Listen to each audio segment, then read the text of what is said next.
finished products para sa dinemo ng Mika ni Chef Jomar na mga finger food. Ito na yung filling natin na spinach and cheese.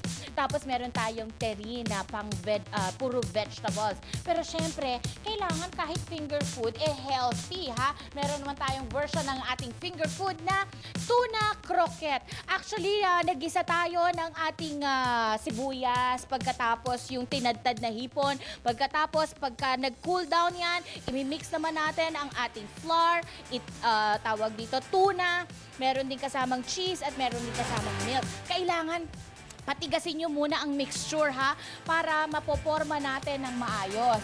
So nilagay natin sa chiller at eto na ang ating mixture.